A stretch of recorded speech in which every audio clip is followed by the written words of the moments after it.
Transfer anggaran kabupaten berbasis ekologi di Kabupaten Maros, Take Maros. Meningkatnya tata kelola pemerintah desa, lingkungan, dan kebencanaan.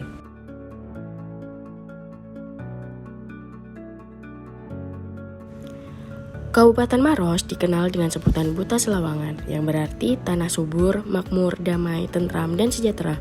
Kabupaten Maros terdiri dari 14 kecamatan, 80 desa, dan 23 kelurahan, yang di dalamnya memiliki potensi hutan yang mencapai 58.000 hektar, di mana 60%-nya merupakan kawasan lindung dan sisanya 40% merupakan kawasan produksi.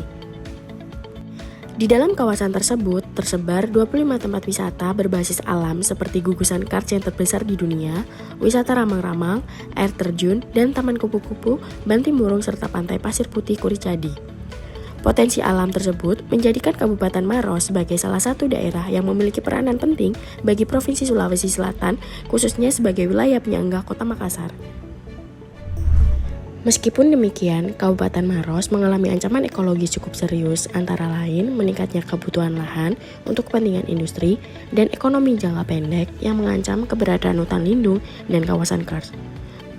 Selain itu, Maros tergolong daerah rawan bencana seperti banjir, ketersediaan air bersih yang terbatas, serta kebakaran hutan dan lahan yang sering terjadi pada musim kemarau panjang. Bencana ekologis tersebut berdampak pada kerugian ekonomi dan sosial bagi semua pihak termasuk petani, perempuan, dan kelompok marginal lainnya. Untuk mengatasi ancaman ekologis tersebut, Bupati Maros, Andi Syafril Hoydirsyam, dan Wakil Bupati Suharti Nabohari berkomitmen untuk menjadikan isu perlindungan lingkungan hidup sebagai agenda prioritas pembangunan dalam RPJMD Kabupaten Maros tahun 2021 sampai 2026, khususnya pada misi ke-6, yakni meningkatnya kualitas lingkungan hidup dan ketahanan bencana. Untuk mencapai misi tersebut, pemerintah Kabupaten Maros membangun kerjasama dengan pemerintah desa untuk memperkuat desa agar peduli terhadap lingkungan hidup dan tangguh menghadapi bencana. Salah satu upaya yang dilakukan adalah dengan mengembangkan dan agenda perlindungan lingkungan hidup di tingkat desa melalui skema transfer anggaran Kabupaten berbasis ekologi atau TAKE dalam kebijakan pengalokasian alokasi dana desa atau ADD. Melalui Peraturan Bupati Nomor 53 Tahun 2021, kebijakan ini memberikan insentif fiskal kepada pemerintah desa yang berkinerja baik dalam memperkuat agenda perlindungan lingkungan hidup dan ketahanan bencana. Kebijakan Take Maros diatur dalam pengalokasian ADD tahun 2022 dengan menambahkan alokasi baru yang disebut Alokasi Dana Desa Kinerja (ADDK) sebesar 4% dari total alokasi ADD.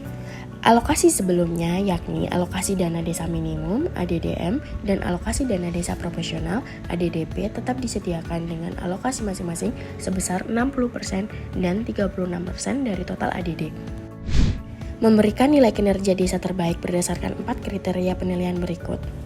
Pertama, kriteria desa peduli lingkungan hidup dengan 4 indikator kinerja penilaian, yaitu 1. Kebijakan desa terkait pelestarian, pengelolaan, dan perlindungan lingkungan. 2. Proporsi anggaran desa yang dialokasikan untuk kegiatan dalam perlindungan lingkungan. 3. Indeks lingkungan hidup desa. Dan 4. Perubahan indeks kualitas lingkungan desa pada 2 tahun terakhir. Kedua, kriteria desa bencana dengan 4 indikator kinerja penilaian, yaitu 1. Kebijakan desa terkait ketahanan bencana. 2. Proporsi anggaran desa yang dialokasikan untuk kegiatan kesiapsiagaan bencana. 3. Indeks siaga bencana desa. Dan 4. Perubahan indeks siaga bencana desa pada 2 tahun terakhir. Ketiga, kriteria serapan APBDes dengan 2 indikator kinerja penilaian, yaitu 1. Realisasi penyaluran dana APBDes dan 2. Realisasi penggunaan dana APBDes. Keempat, kriteria pembangunan desa yang berkeadilan dengan 3 indikator penilaian, yaitu 1.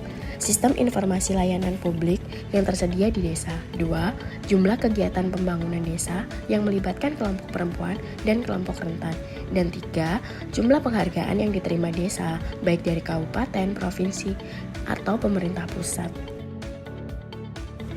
Penerapan Take Maros diharapkan mampu mendorong kompetisi antar desa untuk memperkuat agenda pembangunan desa, mampu mendorong kompetisi antar perbaikan tata kelola pemerintah desa, peningkatan kualitas lingkungan hidup, serta ketahanan bencana di desa.